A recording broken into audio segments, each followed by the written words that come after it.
Partai Demokrasi Indonesia Perjuangan di ujung tanduk, tidak punya kader terbaik untuk bisa menghadapi kompetisi ya laga atau liga Pilkada DKI, bukan partai politik. Ya, teman-teman, bicara tentang Partai Demokrasi Indonesia Perjuangan ini sebenarnya saya harus apa ya? Karena ini partai yang sebelum kontestasi kontestasi pilpres ini adalah partai yang saya suka. Gitu.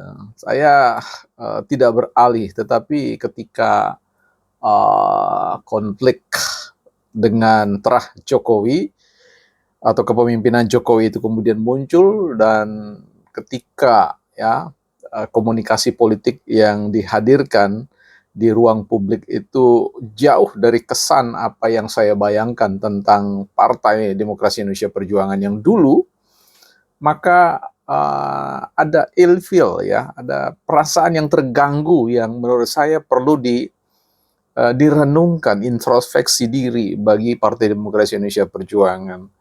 Saya tidak sedang mencederai Partai Demokrasi Indonesia Perjuangan, tapi saya ingin mencoba untuk melihat bahwa something wrong gitu loh. Kalau bicara tentang persoalan kaderisasi, sekolah partai yang ingin didirikan itu kalau ujungnya hasilnya hanyalah untuk menunjukkan tentang komunikasi politik yang levelnya seperti level pendengung Samsul-Samsul, saya kira kaderisasi Partai Demokrasi Indonesia Perjuangan ada pada ujung tanduk ya. Artinya menurut saya krisis kepemimpinan yang serius di tubuh internal Partai Demokrasi Indonesia Perjuangan.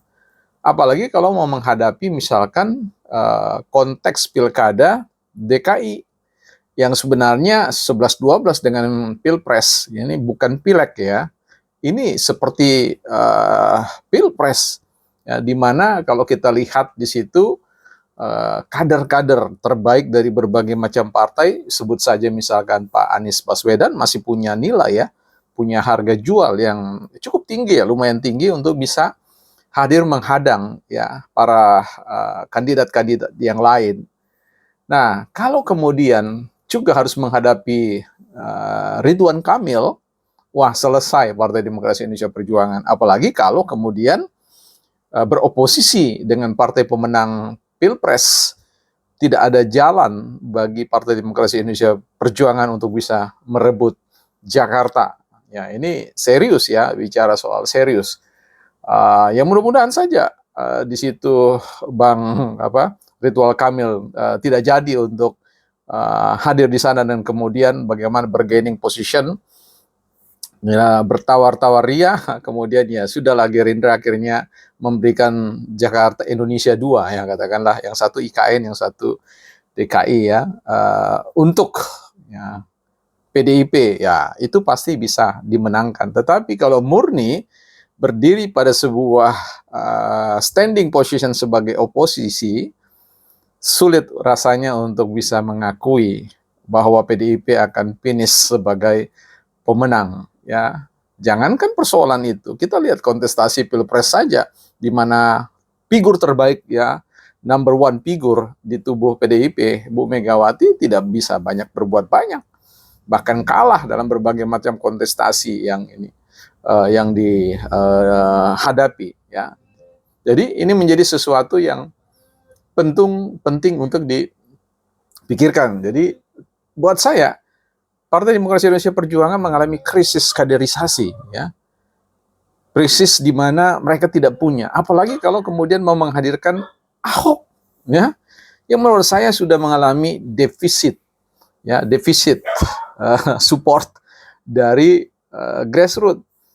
Ya, kita bisa lihat bahwa gambaran tentang turun gunungnya Ahok misalkan di Pilpres itu menunjukkan bahwa tidak ada power lagi sama sekali. Jadi kalau PDIP tetap menyorong ya Pak Ahok untuk maju sebagai gubernur Jakarta, saya rasa jauh sekali kalau bicara tentang cerminan refleksi hasil perolehan suara ya.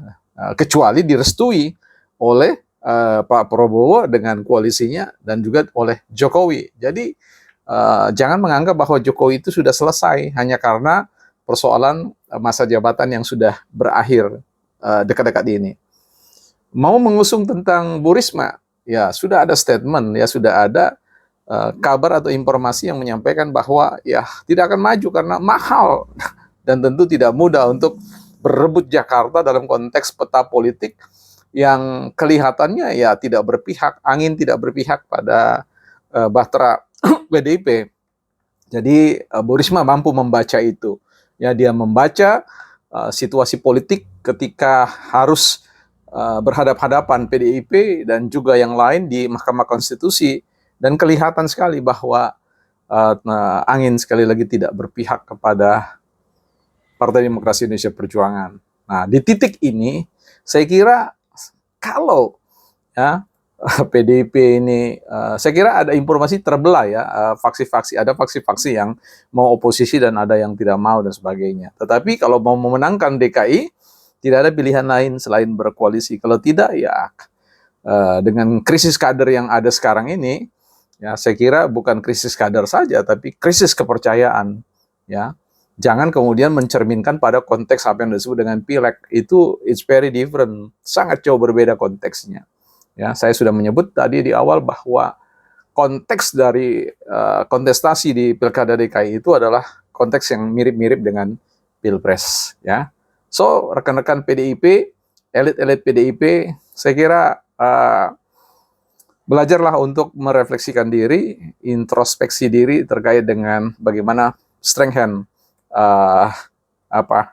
penguatan kembali Partai Demokrasi Indonesia Perjuangan. Kita masih sangat berharap Partai Demokrasi Indonesia Perjuangan salah satu pilar yang kita butuhkan untuk membangun NKRI ini, bukan partai politik.